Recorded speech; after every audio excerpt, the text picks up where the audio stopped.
ಎಲ್ರಿಗೂ ನಮಸ್ಕಾರ. ನಾನು Arshita. Welcome back to my channel. ಎಲ್ಲರೂ ಹೇಗಿದ್ದೀರಾ? ಐ ಹೋಪ್ ಎಲ್ಲರೂ ಚೆನ್ನಾಗಿದ್ದೀರಾ ಅಂತ ಭಾವಿಸಿ ಇವತ್ತಿನ ಒಂದು ವಿಡಿಯೋನ ಸ್ಟಾರ್ಟ್ ಮಾಡ್ತಾ ಇದ್ದೀನಿ.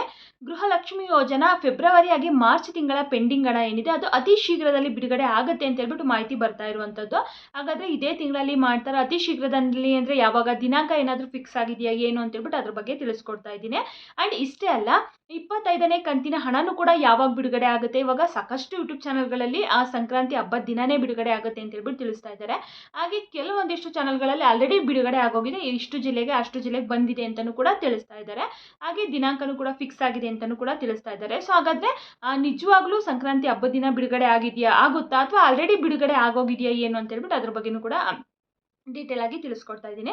ಆ್ಯಂಡ್ ಇಷ್ಟೇ ಅಲ್ಲ, ಅನ್ನಭಾಗ್ಯ ಯೋಜನೆ ಅಡಿಯಲ್ಲಿ ಏನು ಇಂದಿರಾ ಕಿಟ್ಟನ್ನು ಕೊಡ್ತೀವಿ ಅಂತ ಹೇಳ್ಬಿಟ್ಟು ತಿಳಿಸಿದ್ರಲ್ವ. ಸೊ ಅವ್ರು ಹೇಳೇ ಆಲ್ಮೋಸ್ಟ್ 3 ತಿಂಗಳಾಯಿತು. ಜನವರಿಯಿಂದ ಸಿಗುತ್ತೆ ಅಂತ ಹೇಳ್ಬಿಟ್ಟು ಆಲ್ಮೋಸ್ಟ್ ಎಲ್ಲರೂ ಕೂಡ ಎಕ್ಸ್ಪೆಕ್ಟನ್ನು ಮಾಡಿದ್ರು. ಬಟ್ ಆದರೆ ಇವಾಗ ಜನವರಿಯಿಂದ ಸಿಗ್ತಾ ಇಲ್ಲ. ಯಾವಾಗ ಸಿಗುತ್ತೆ ಅಂತ ಹೇಳ್ಬಿಟ್ಟು ಅದ್ರ ಬಗ್ಗೆ ಕೆ ಎಚ್ ಮುನಿಯಪ್ಪ ಸರ್ ಅವರು ಕೂಡ ಸ್ಪಷ್ಟನೆಯನ್ನು ಕೊಟ್ಟಿದ್ದಾರೆ, ಯಾವಾಗ ಸಿಗುತ್ತೆ ಅಂತ ಏನು ಅಂತ ಹೇಳ್ಬಿಟ್ಟು ಅದ್ರ ಬಗ್ಗೆನೂ ಕೂಡ ತಿಳಿಸ್ಕೊಡ್ತಾ ಇದ್ದೀನಿ. ಹಾಗೆ ಹೊಸದಾಗಿ ರೇಷನ್ ಕಾರ್ಡ್ಗೆ ಅರ್ಜಿ ಸಲ್ಲಿಸೋದಕ್ಕೆ ಯಾರೆಲ್ಲ ಕಾಯ್ತಾ ಇದ್ದೀರಾ, ಎಲ್ರಿಗೂ ಕೂಡ ಒಂದು ಗುಡ್ ನ್ಯೂಸ್ ಇದೆ. ಏನು ಆ ಗುಡ್ ನ್ಯೂಸ್ ಅಂತ ಹೇಳ್ಬಿಟ್ಟು ಅದ್ರ ಬಗ್ಗೆನೂ ಕೂಡ ತಿಳಿಸ್ಕೊಡ್ತಾ ಇದ್ದೀನಿ. ಸೊ ಈ ಒಂದು ವಿಡಿಯೋದಲ್ಲಿ ಸಾಕಷ್ಟು ವಿಷಯಗಳ ಬಗ್ಗೆ ತಿಳಿಸ್ಕೊಟ್ಟಿದ್ದೀನಿ. ಸೊ ಹಂಗಾಗಿ ಯಾರು ಕೂಡ ವಿಡಿಯೋನ ಸ್ಕಿಪ್ ಮಾಡದೆ ಕೊನೆವರೆಗೂ ನೋಡಿ.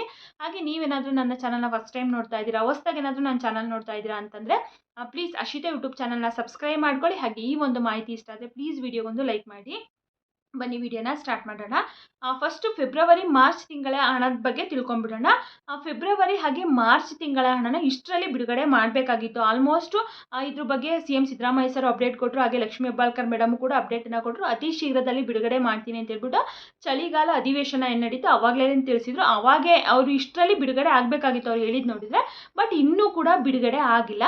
ಸೊ ಅದಕ್ಕೆ ಏನು ಮಾಡ್ತಾ ಇದ್ದಾರೆ ಇವಾಗ BJP ಅವರು, ಅಂದರೆ ವಿರೋಧ ಪಕ್ಷದವರು, ಹುಬ್ಳಿಯಲ್ಲಿ ಫೆಬ್ರವರಿ ಮೊದಲನೇ ವಾರದಲ್ಲಿ ಪ್ರತಿಭಟನೆ ಮಾಡ್ತೀವಿ. ಈ 2 ಕಂತುಗಳನ್ನ ಏನು ಉಳಿಸ್ಕೊಂಡಿದ್ದೀರಲ್ವ, 5,000 ಕೋಟಿ ಹಣ ಆಗುತ್ತೆ 2 ಕಂತಿಗೆ. 5,000 ಕೋಟಿ ಎಲ್ಲೋಯ್ತು, ಇನ್ನೂ ಬಿಡುಗಡೆ ಮಾಡಿಲ್ವಲ್ಲ ಯಾಕೆ ಅಂತ ಹೇಳ್ಬಿಟ್ಟು ಅದ್ರ ಬಗ್ಗೆ ಪ್ರತಿಭಟನೆ ಮಾಡ್ತೀವಿ ಅಂತ ಹೇಳ್ಬಿಟ್ಟು ವಿರೋಧ ಪಕ್ಷದವರು ತಿಳಿಸಿರು. ಅಂದರೆ ಅವರು ಕೂಡ ಸೇರಿ, ಎಲ್ಲರೂ ಕೂಡ ಸೇರಿ, ವಿರೋಧ ಪಕ್ಷದವರು ಎಲ್ಲರೂ ಕೂಡ ಸೇರಿ ಒಂದು ಪ್ರತಿಭಟನೆನ ಮಾಡ್ತಾ ಇರುವಂಥದ್ದು.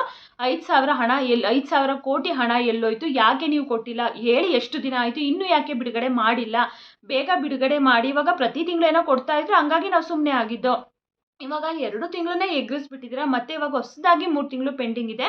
ಸೊ ಹಳೇದ್ರ ಬಗ್ಗೆನೇ ಕೇಳ್ತಾ ಇರುವಂಥದ್ದು. 5,000 ಕೋಟಿ ಹಣ ಎಲ್ಲೋಯ್ತು ಅಂತ ಹೇಳ್ಬಿಟ್ಟು ಅದ್ರ ಬಗ್ಗೆ ಪ್ರತಿಭಟನೆ ಮಾಡ್ತೀವಿ ಅಂತ ಹೇಳ್ಬಿಟ್ಟು, ಹೋರಾಟ ಮಾಡ್ತೀವಿ ಅಂತ ಹೇಳ್ಬಿಟ್ಟು ತಿಳಿಸಿದ್ದಾರೆ. ಬಹುಶಃ ಅಷ್ಟರಲ್ಲಿ 100ಗೆ ಒಂದು 90% ಅಷ್ಟು ಇವರು ಬಿಡುಗಡೆ ಮಾಡ್ತಾರೆ ಅಂತ ಅನಿಸುತ್ತೆ. ಯಾಕಂತಂದರೆ ಆ ಪ್ರತಿಭಟನೆ ಆದರೆ ಇವರಿಗೆ ಒಂದು ಸ್ವಲ್ಪ ಬೇಜಾರಾಗುತ್ತಲ್ವ ಈ ಕಾಂಗ್ರೆಸ್ ಸರ್ಕಾರಕ್ಕೆ. ಸೊ ಹಂಗಾಗಿ ಅಷ್ಟರಲ್ಲೇ ಮಾಡಿಬಿಟ್ರೆ ಅವ್ರು ಹೋರಾಟನೂ ಕೂಡ ಮಾಡಲ್ಲ, ಜನಗಳಿಗೂ ಕೂಡ ಒಂದು ಭರವಸೆ ಬರುತ್ತೆ, ನಂಬಿಕೆ ಬರುತ್ತೆ, ಖುಷಿ ಆಗುತ್ತೆ ಅಂತ ಹೇಳ್ಬಿಟ್ಟು ಅಷ್ಟರಲ್ಲಿ ಮಾಡ್ಬೋದು ಅಂತ ಅನಿಸುತ್ತೆ. ಬಟ್ ಇಲ್ಲಿ 100% ಮಾಡ್ತಾರೆ ಅಂತ ಹೇಳೋಕ್ಕಾಗಲ್ಲ.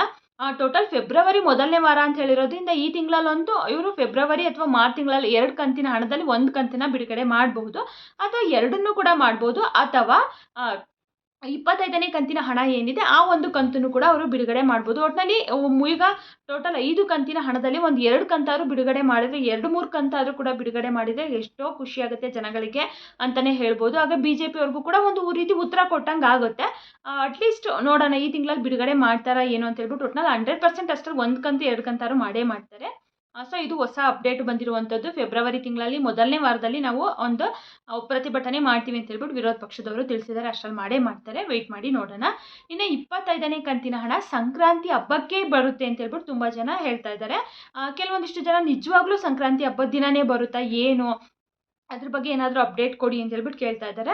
ಇಲ್ಲಿ ಏನಾಗುತ್ತೆ ಅಂದರೆ ಪ್ರತಿ ಕಂತುಗಳನ್ನು ಕೂಡ ಇವರು ಹಬ್ಬನೇ ಮೇಯ್ನ್ ತಗೊಂಡು ಹಬ್ಬದ ದಿನವೇ ಬಿಡುಗಡೆ ಮಾಡ್ತಿರೋದ್ರಿಂದ ಹೇಳೋಕ್ಕಾಗಲ್ಲ. ಇವಾಗ ಆಲ್ಮೋಸ್ಟು ಒಂದು 5 ತಿಂಗಳ ಕಂತಿನ ಹಣ ಪೆಂಡಿಂಗ್ ಇದೆ ಅಲ್ವಾ, ಬಂದರೂ ಬರ್ಬೋದು, ಹಬ್ಬದ ದಿನವೇ ಬಂದರೂ ಬರ್ಬೋದು, ಅಥವಾ ಹಬ್ಬ ಆದಮೇಲೆ ಬಂದರೂ ಕೂಡ ಬರ್ಬೋದು. ಒಟ್ಟಿನಲ್ಲಿ ಒಂದು 50% ಎಕ್ಸ್ಪೆಕ್ಟನ್ನು ಮಾಡ್ಬೋದು ಹಬ್ಬದ ದಿನ ಬರುತ್ತೆ ಅಂತ ಹೇಳ್ಬಿಟ್ಟು. ಯಾಕೆ ಅವ್ರು ಯಾವುದೇ ರೀತಿ ಅಪ್ಡೇಟು ಕೊಡ್ದೇನೆ ಕೆಲವೊಂದೊಂದು ಸರಿ ಸಡನ್ನಾಗಿ ಹಬ್ಬದ ದಿನ ಹಣನ ರಿಲೀಸ್ ಮಾಡಿಬಿಟ್ಟಿರ್ತಾರೆ. ಸೊ ಕಳೆದ ವರ್ಷ ಯುಗಾದಿ ಹಬ್ಬದಲ್ಲಿ, ಹಾಗೆ ಮತ್ತು ಈ ಶಿವರಾತ್ರಿ ಹಬ್ಬದಲ್ಲೆಲ್ಲ, ಮತ್ತು ದೀಪಾವಳಿ ಹಬ್ಬಕ್ಕೆ, ವರಮಹಾಲಕ್ಷ್ಮಿ ಹಬ್ಬಕ್ಕೆ, ಸೊ ಈ ರೀತಿ ಎಲ್ಲ ಬಂತಲ್ವ, ದಸರಾ ಹಬ್ಬಕ್ಕೆ. ಸೊ ಆ ರೀತಿ ಸಡನ್ನಾಗಿ ಸಂಕ್ರಾಂತಿ ಹಬ್ಬದ ದಿನ ಬಂದರೂ ಕೂಡ ಬರ್ಬೋದು, ಎಕ್ಸ್ಪೆಕ್ಟ್ ಮಾಡೋಕ್ಕಾಗಲ್ಲ. ಒಟ್ಟಿನಲ್ಲಿ ಯಾವುದೇ ಸುಳಿವು ಕೂಡ ಇಲ್ಲ ಬರುತ್ತೆ ಆ ದಿನ ಬಿಡುಗಡೆ ಮಾಡ್ತೀವಿ ಅಂತ ಹೇಳ್ಬಿಟ್ಟು ಏನೂ ಕೂಡ ತಿಳಿಸಿಲ್ಲ. ಬಟ್ ಹೇಳೋಕ್ಕಾಗಲ್ಲ, ಸಡನ್ನಾಗಿ ಎಕ್ಸ್ಪೆಕ್ಟ್ ಇಲ್ಲದೇ ಬರ್ಬೋದು. ವೆಯ್ಟ್ ಮಾಡಿ ನೋಡೋಣ. ಅವತ್ತೇನಾದರೂ ಬಿಡುಗಡೆ ಆಯಿತು ಅಂತಂದರೆ ಖಂಡಿತವಾಗ್ಲೂ ಇಮಿಡಿಯೇಟಾಗಿ ವಿಡಿಯೋ ಮಾಡಿ ತಿಳಿಸ್ಕೊಡ್ತೀನಿ. ಆಲ್ರೆಡಿ ಕೆಲವೊಂದಿಷ್ಟು ಚಾನಲ್ಗಳಲ್ಲಿ ಬಿಡುಗಡೆನೇ ಆಗೋಗಿದೆ, ಇಷ್ಟು ಜಿಲ್ಲೆಗೆ ಬಂದಿದೆ, ಅಷ್ಟು ಜಿಲ್ಲೆಗೆ ಬಂದಿದೆ ಅಂತ ಹೇಳ್ಬಿಟ್ಟು ಹೇಳ್ತಾ ಇದ್ದಾರೆ. ಖಂಡಿತವಾಗ್ಲೂ ಅದೆಲ್ಲ ಸುಳ್ಳು ಅಂತಲೇ ಹೇಳ್ಬೋದು. ಇನ್ನು 25ನೇ ಕಂತಿನ ಹಣ ಬಿಡುಗಡೆ ಆಗಿಲ್ಲ, ಯಾರಿಗೂ ಕೂಡ ಹಣ ಬಂದಿಲ್ಲ. ಹಾಗೆ 24ನೇ ಕಂತಿನ ಹಣನೂ ಕೂಡ ಇನ್ನೂ ನಮಗೊಂದಿಷ್ಟು ಜನ ಬಂದಿಲ್ಲ ಅಂತ ಹೇಳ್ಬಿಟ್ಟು ಕಮೆಂಟನ್ನು ಮಾಡ್ತಾ ಇದ್ದಾರೆ. ಬಹುಶಃ 24ನೇ ಕಂತಿನ ಹಣ ಬರುವಂಥದ್ದು ಸ್ಟಾಪ್ ಆಗಿದೆ ಅಂತ ಅನಿಸುತ್ತೆ, ಯಾರಿಗೂ ಕೂಡ ಬರ್ತಾ ಇಲ್ಲ ಅನಿಸುತ್ತೆ. 25ನೇ ಕಂತಿನ ಹಣ ಅಥವಾ ಫೆಬ್ರವರಿ ಕಂತಿನ ಹಣ ಏನಾದರೂ ನಿಮಗೆ ರಿಲೀಸ್ ಆಯಿತು ಅಂತಂದರೆ ಆವಾಗ ನಿಮಗೆ ಹಣ ಖಂಡಿತವಾಗ್ಲೂ ಪೆಂಡಿಂಗ್ ಹಣ ಬಂದೇ ಬರುತ್ತೆ. ಸೊ ಅಲ್ಲಿವರೆಗೂ ಕೂಡ ನೀವು ವೆಯ್ಟ್ ಮಾಡಲೇಬೇಕಾಗುತ್ತೆ. ಏನು ಮಾಡೋಕ್ಕಾಗಲ್ಲ, ಬೇಜಾರು ಮಾಡ್ಕೊಳ್ಳೋಂಗಿಲ್ಲ. ಒಟ್ನಲ್ಲಿ ಬರುತ್ತಲ್ಲ, ಇವತ್ತಿಲ್ಲ ಅಂದರೆ ನಾಳೆ ಬರುತ್ತಲ್ಲ ಅಂತೇಳಿ ಖುಷಿ ಪಡಬೇಕು ಅಷ್ಟೇ. ಇದಿಷ್ಟು ಗೃಹಲಕ್ಷ್ಮಿ ಯೋಜನಾ ಹಣದ ಬಗ್ಗೆ ಆಯಿತು. ಇನ್ನು ಅನ್ನಭಾಗ್ಯ ಯೋಜನೆ ಅಡಿಯಲ್ಲಿ ಇಂದಿರಾ ಕಿಟ್ಟನ್ನು ನಾವು ಕೊಡ್ತೀವಿ ಅಂತ ಹೇಳ್ಬಿಟ್ಟು ಸರ್ಕಾರದಿಂದನೇ ಕಳೆದ 2-3 ತಿಂಗಳ ಹಿಂದೆನೇ ತಿಳಿಸಿದ್ರು. ಸೊ ನವಂಬರಲ್ಲಿ ಬರುತ್ತೆ, ಡಿಸೆಂಬರಲ್ಲಿ ಬರುತ್ತೆ ಅಂತ ವೆಯ್ಟ್ ಮಾಡಿದ್ವಿ, ಬರಲಿಲ್ಲ. ಜನವರಿಯಿಂದ ಕೊಡ್ತಾನೆ ಅಂತ ಹೇಳ್ಬಿಟ್ಟು ಎಕ್ಸ್ಪೆಕ್ಟನ್ನು ಮಾಡಿದ್ವಿ. ಬಟ್ ಆದರೆ ಈ ತಿಂಗಳು ಕೂಡ ಸಿಗೋದಿಲ್ವಂತೆ.